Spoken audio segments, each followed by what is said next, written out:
Hello बच्चों, आप सभी को नमस्कार। जय हिंद। बच्चों, मैं आज आपके लिए लेके आया हूँ कक्षा 10वीं विज्ञान 10th साइंस, धातु और अधातु या मेटल्स नॉन मेटल्स। इस लेसन के हम शॉर्ट क्वेश्चन आंसर करेंगे। तो इसमें देखिए, हमारे पास है फर्स्ट क्वेश्चन। ऊपर क्वेश्चन होगा, नीचे आपका आंसर होगा।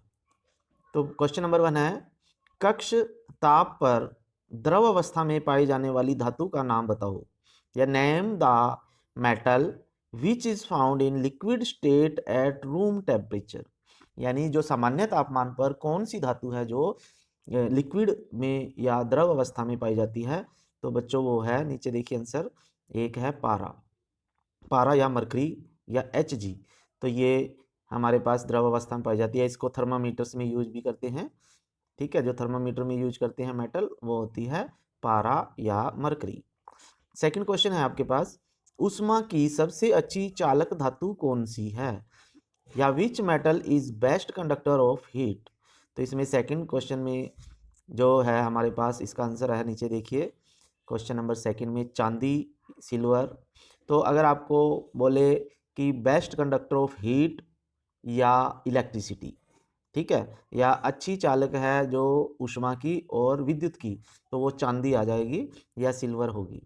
फिर नेक्स्ट क्वेश्चन है क्वेश्चन नंबर 3। तो बच्चों अंत तक जरूर देखनी है वीडियो, और आपने अगर ये चैनल सब्सक्राइब नहीं किया तो इसे सब्सक्राइब जरूर कर लें, और अपने दोस्तों को भी इसे शेयर करें, क्योंकि इससे आपको पूरी साइंस की एक सीरीज मिलेगी।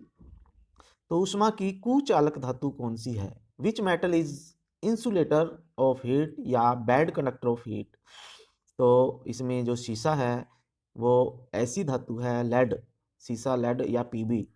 तो ऐसी धातु है, ऐसी हमारे पास मेटल है जो बैड कंडक्टर ऑफ हीट है या इंसुलेटर है।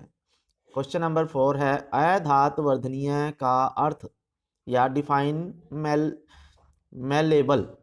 ठीक है, मेलेबल या अघात वर्धनीय, इसका क्या मतलब होता है। इसका मतलब होता है बच्चों कि नीचे क्वेश्चन नंबर 4 का आंसर देखिए, ये धातुओं का वह गुण है जिसके द्वारा हम उन्हें पीट कर पतली चादरों में परिवर्तित कर देते हैं। जैसे आपने देखा होगा, हम लोहे को हथौड़े से पीटे अगर, तो वो क्या हो जाता है, चपटा हो जाता है। तो वो धातु का गुण है। या metal which are hammered into thin sheets called malleable.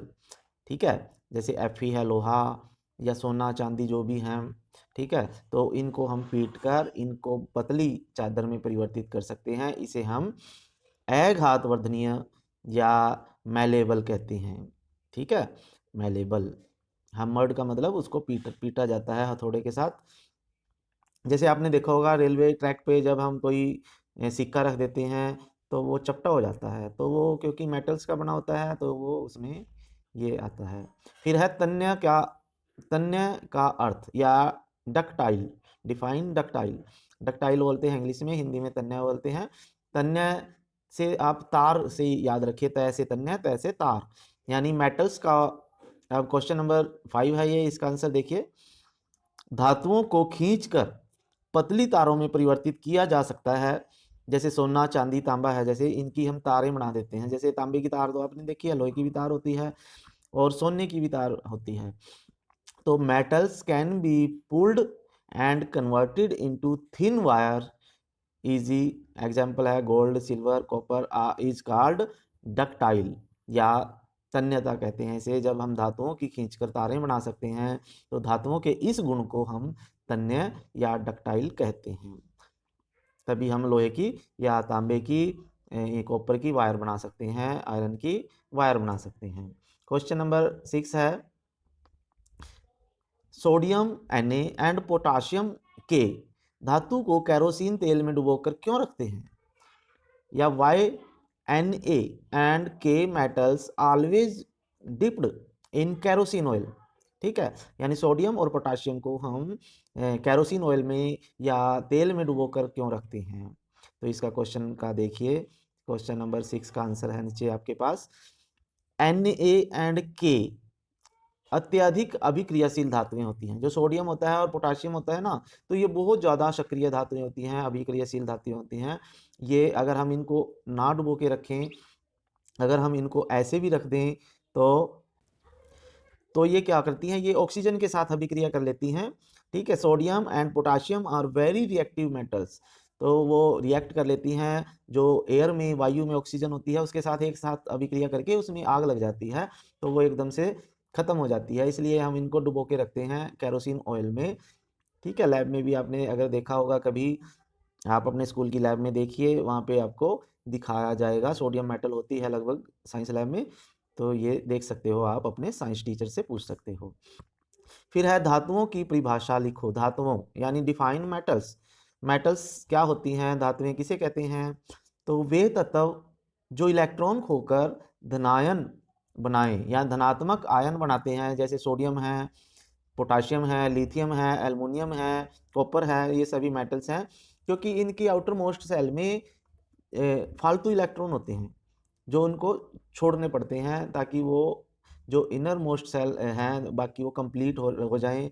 क्योंकि आउटर मोस्ट सेल में क्या होता है, एक इलेक्ट्रॉन होगा इनके, या दो होगा, या तीन होंगे। ठीक है, तो वो इनको छोड़ देते हैं और उनको खोके किसी और को, नॉन मेटल्स को ये इलेक्ट्रॉन दे देते हैं, और वो क्या करते हैं, पॉजिटिव आयन बना लेते हैं।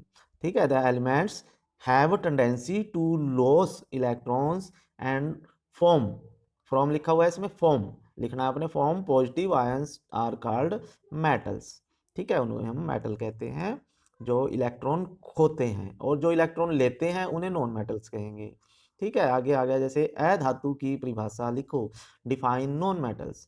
तो नॉन मेटल्स इसका अपोजिट होता है, वे तत्व जो इलेक्ट्रॉन ग्रहण करके ऋण आयन बनाते हैं, अधातुएं कहलाती हैं। जैसे कार्बन है, नाइट्रोजन है, ऑक्सीजन है, तो ये कार्बन, नाइट्रोजन, ऑक्सीजन, ऑक्सीजन जो है दो इलेक्ट्रॉन छोड़ देती है और O2 नेगेटिव या O2 नेगेटिव बन जाता है।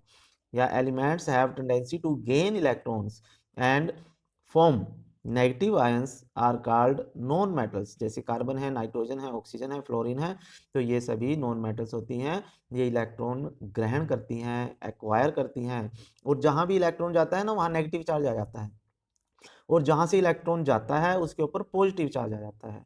ठीक है, तो क्वेश्चन नंबर 9 पे चलते हैं। खनिज की परिभाषा लिखो, डिफाइन मिनरल्स। मिनरल्स क्या होते हैं, देखो क्वेश्चन नंबर 9 है, इसका आंसर नीचे देखिए। धातु युक्त पदार्थों को खनिज कहते हैं, जिनमें धातुएं विभिन्न विधियों द्वारा प्राप्त की जा सकती हैं। तो खनिज होते हैं जैसे पहाड़ों में से जो पहाड़ के पत्थर वगैरह गाड़ियों में भर के लेके आते हैं ना, जैसे लोहे की खान है कहीं पे, या किसी भी धातु की खान है, तो वहाँ पे हमें पत्थर, मिट्टी, रेत, बजरी, इस तरह काफ़ी सारी चीज़, इम्प्योरिटीज़ उसमें मिलती हैं, और उसमें मेटल भी होती है। तो जिसमें से हम मेटल्स यानी जिसमें से हम धातु को प्राप्त कर सकते हैं, या सब्सटेंसेस ऑकरिंग इन नेचर, यानी प्रकृति में ऐसे substance from which metals can be extracted in different ways, यानी जिनमें से हम मेटल्स को अलग अलग विधियों द्वारा प्राप्त कर सकें, उन्हें हम खनिज कहते हैं। ठीक है, तो ये पहाड़ों के भाग हैं, एक तरह से पृथ्वी से हमें मिलते हैं, धरती से मिलते हैं। फिर है जैसे अयस्क की परिभाषा लिखो, डिफाइन और।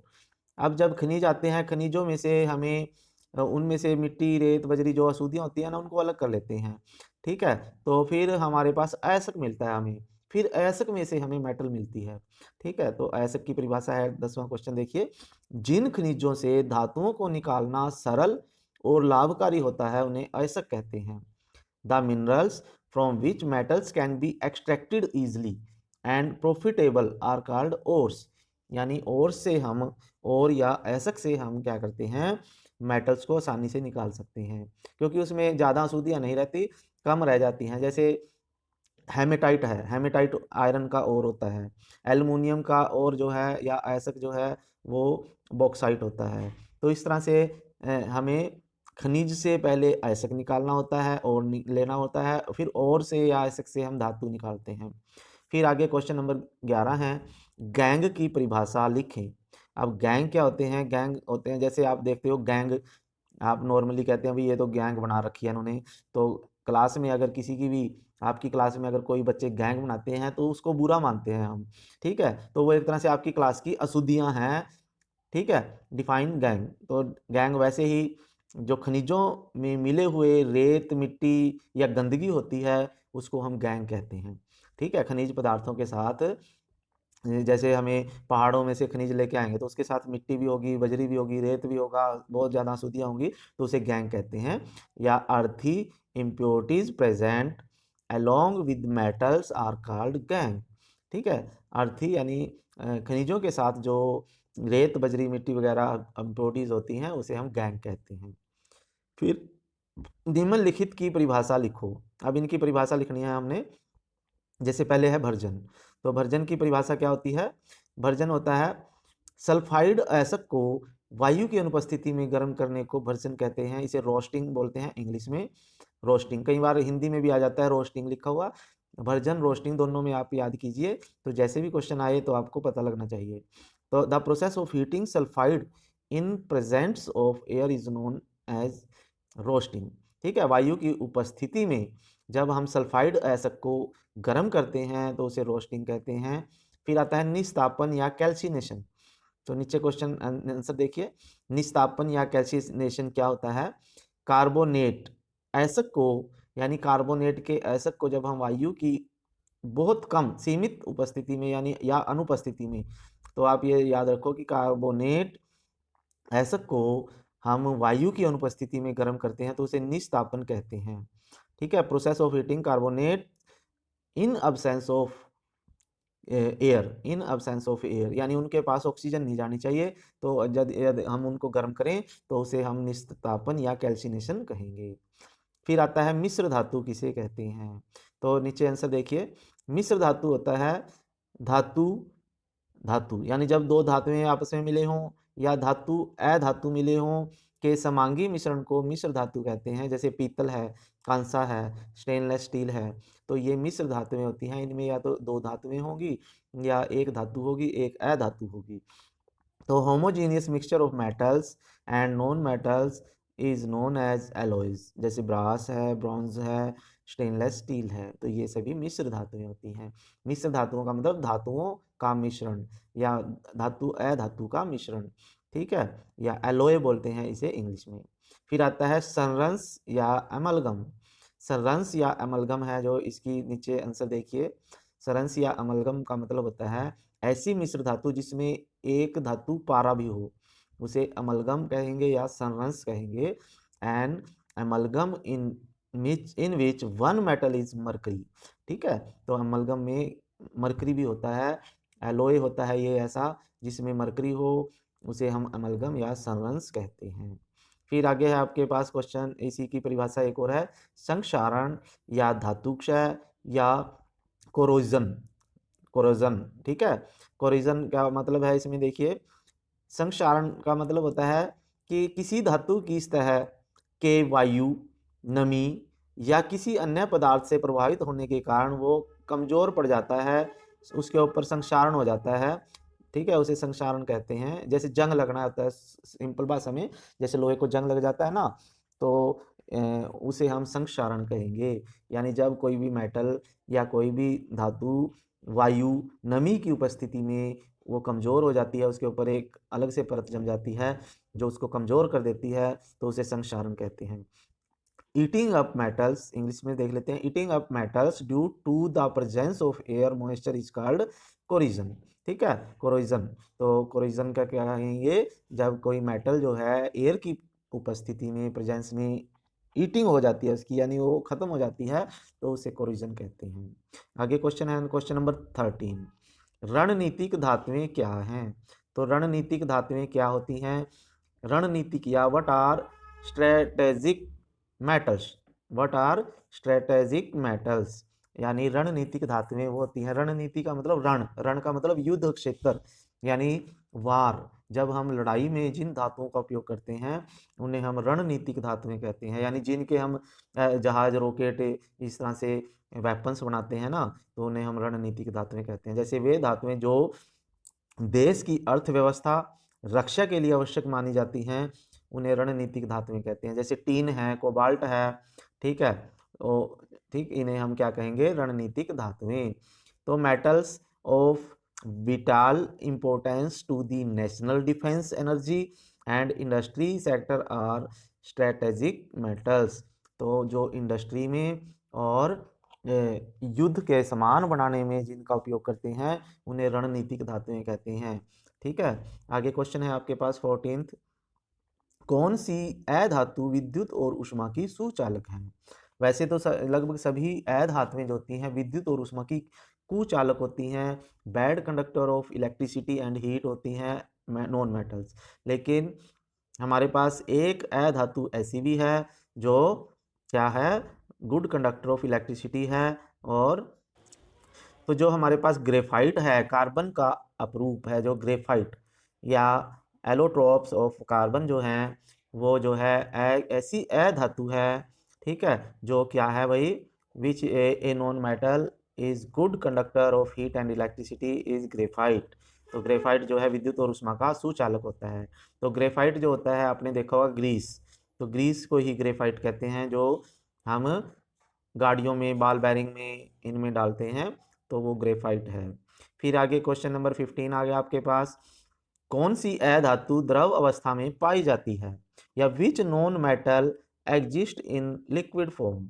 तो ब्रोमीन जो है, ब्रोमीन एक ऐसी अधातु या नॉन मेटल है जो लिक्विड या द्रव अवस्था में पाई जाती है, ब्रोमीन। और मेटल कौन सी होती है, वो होती है पारा या मरकरी। फिर है कठोरतम अधातु का नाम बताओ, name the hardest non metal. तो सबसे कठोर अधातु कौन सी है बच्चों? तो नीचे देखिए हीरा, कार्बन का अपरूप है डायमंड, ठीक है, डायमंड या हीरा ये सबसे ज्यादा कठोर है, ये हार्डेस्ट अधातु है, नॉन मेटल है। आगे क्वेश्चन नंबर 17 आ गया, उपधातु किसे कहते हैं? उपधातु किसे कहते हैं? तो इसका आंसर देखिए 17, वे पदार्थ जिनके कुछ गुण धातुओं से और कुछ अधातुओं से मिलते हों उन्हें हम उपधातु या मेटलॉइड्स बोलते हैं। What are metalloids? A metalloid is a chemical element that exhibit properties of metals and non metal are known as metalloids. यानी जो जिनके अंदर धातुओं अधातुओं या मेटल्स नॉन मेटल्स दोनों के गुण पाए जाएं, दोनों के प्रॉपर्टीज हों, उन्हें हम मेटलॉइड बोलते हैं। जैसे ब्रोमीन है, सिलिकॉन जर्मेनियम है ना, तो सिलिकॉन जर्मेनियम जो है ये मेटलॉइड हैं, ये बहुत इंपॉर्टेंट है।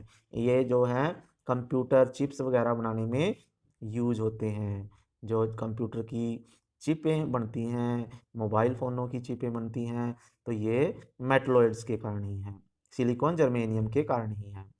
ठीक है, तो आगे है कुछ नरम धातुओं के उदाहरण बताओ, यानी कोई name some examples of soft metal. Soft metal कौन सी होंगी जिनको हम चाकू से काट सकें? तो हमारे पास लिथियम है, सोडियम, पोटाशियम, कैल्शियम, इनको हम चाकू से काट सकते हैं, ये सॉफ्ट मेटल्स होती हैं। ठीक है, लिथियम है, सोडियम को आसानी से काट सकते हैं, जैसे कटता है ये, जैसे पनीर का टुकड़ा होता है ना, वैसे ही सोडियम आपको लगता है जैसे ये पनीर हो। फिर उसके बाद है 19 क्वेश्चन, एक्वारेजिया क्या है? What is aqua regia? एक्वारेजिया क्या होता है? तो 19th का आंसर नीचे देखिए, यह एक ऐसा रसायन है जिसमें एक भाग सांद्र HNO3 और 3 भाग सांद्र HCl हो। यानी इसमें हम अगर 1 चम्मच HNO3 डालें और 3 चम्मच HCl के डालें तो हमारे पास एक्वारेजिया बन जाता है। Mixture of freshly prepared 3 part concentrated HCl and 1 part concentrated HNO3 is known as aquaresia। और इस एक्वारेजिया का उपयोग आभूषणों की धुलाई में करते हैं। तो अगर हम इसमें सोने का कोई आभूषण है जैसे उसको एक्वारेजिया में डाल दें, ठीक है, तो उसके ऊपर से एक परत हट जाती है और वो जो है हमारा जो गोल्ड है या हमारा जो सोना है वो उसका वजन कम हो जाता है, लेकिन वो हमें ऐसे लगता है जैसे ये नया हो गया हो, तो वो एक्वारेजिया है। तो इसलिए हमें एक्वारेजिया में कभी भी आभूषणों को नहीं धुलाना चाहिए क्योंकि उससे उनका वेट लॉस हो जाता है। फिर है आपके पास क्वेश्चन नंबर 20, 20th क्वेश्चन है। तो इसमें पूछा है ये कि स्वतंत्र अवस्था में पाई जाने वाली धातु कौन सी हैं, या name the metals that exist in native state. Native का मतलब नेचुरल अवस्था में पाई जाए जो ठीक है, स्वतंत्र अवस्था में पाई जाए। तो जैसे सोना है, चांदी है, प्लेटिनम है, ठीक है, AuAgPt, ठीक है। तो ये है गोल्ड है, सिल्वर है, प्लेटिनम है, ये जो होती हैं स्वतंत्र अवस्था में पाई जाती हैं, नेटिव स्टेट में पाई जाती हैं। क्योंकि ये देखो सोना है तो ये हजारों साल से ऐसे ही पड़ा रहता है, ख़त्म नहीं होता, क्योंकि ये स्वतंत्र अवस्था में रह सकती है। ये सोना है, चांदी है, ये जल्दी रिएक्टिव नहीं होते, ठीक है, ये जल्दी रिएक्शन नहीं करते एयर के साथ, इसलिए ये इतने सालों तक रह जाती हैं, इसलिए इन्हें हम स्वतंत्र अवस्था में मानते हैं, नेटिव स्टेट में मानते हैं। 21 क्वेश्चन है, अधातु होते हुए भी चमकदार है, यानी ऐसी कौन सी नॉन मेटल है विच इज लस्टर। तो वैसे तो धातुएं जो होती हैं, धातुओं में चमक होती है, लस्टर होती है, लेकिन हमारे पास आयोडीन जो है एक ऐसी अधातु है जिसमें लस्टर भी है, चमकदार भी है, ठीक है। आयोडीन, आयोडीन अधातु नॉन मेटल है विच हैज लस्टर या चमक। कौन सी गैस उत्सर्जित होती है अभिक्रियाशील जब अभिक्रियाशील धातु को तनु HCl में डाला जाता है, यानी जब हम धातु की, ठीक है, तो इसमें क्वेश्चन है आपके पास, which gas evolve when a reactive metal put in dilute HCl। Hydrochloric अम्ल के साथ यदि हम धातुओं की अभिक्रिया कराएं तो कौन सी गैस निकलती है, तो हाइड्रोजन गैस निकलती है। तो जब भी क्वेश्चन आए कि धातुओं या अधातुओं के साथ जब भी हम एसिड की, अम्ल की अभिक्रिया कराएंगे तो हाइड्रोजन गैस निकलती है, ठीक है, हाइड्रोजन गैस। क्वेश्चन नंबर 23 है, जिंक को आयरन सल्फेट के विलयन में डाला जाए तो क्या होगा।